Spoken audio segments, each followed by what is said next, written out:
আসসালামু আলাইকুম ওরহমতুল্লাহ। সুপ্রিয় দর্শক, আশা করি আল্লাহ রাব্বুল আলামিনের অশেষ মেহেরবানিতে ও দয়ায় আপনারা সবাই ভালো আছেন। আল্লাহর রহমতে আপনাদের দোয়ায় আমিও ভালো আছি। আজকে আমি আপনাদেরকে একটা পরীর আমল দেব। পরীর আমল, যদি পরীর আমলটা করতে পারেন তাইলে আপনি একটা ভালো ফল পাবেন। এই পরী কিভাবে হাজির করবেন?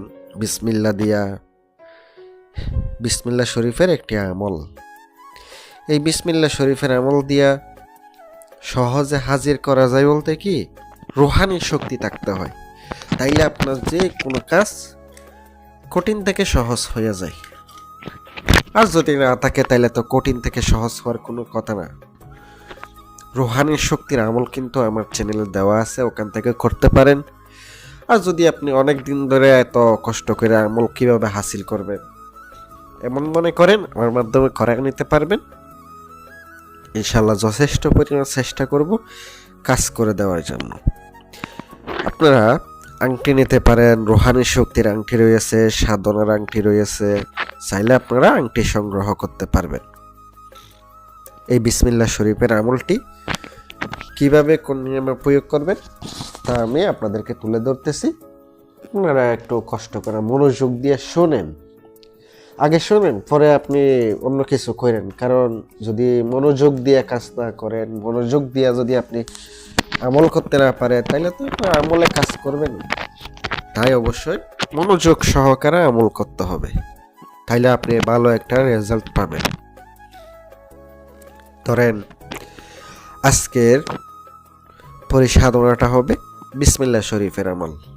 বিসমিল্লাহ শরীফ দিয়া, বিসমিল্লাহির রহমানির রহিম দিয়া পরি হাজির করতে পারবেন। কিভাবে, কোন নিয়মে হাজির করবেন তা বিস্তারিত বলে দিতেছি।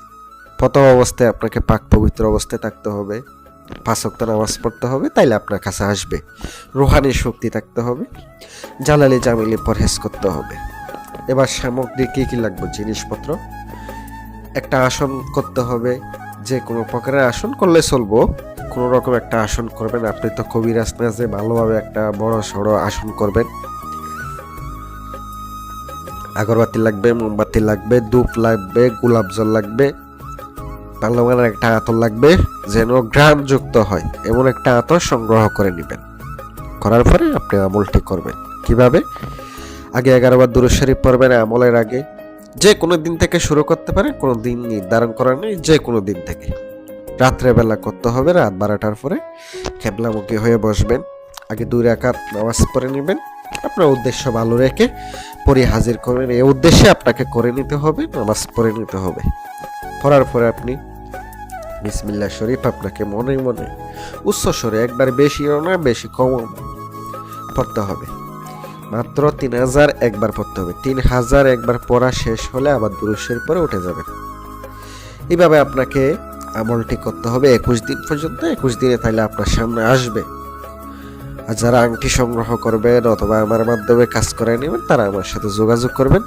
ইনশাল্লাহ যথেষ্ট পরিমাণ চেষ্টা করব কাজ করে দেওয়ার জন্য। আসসালামু আলাইকুম ওয়া রাহমাতুল্লাহ।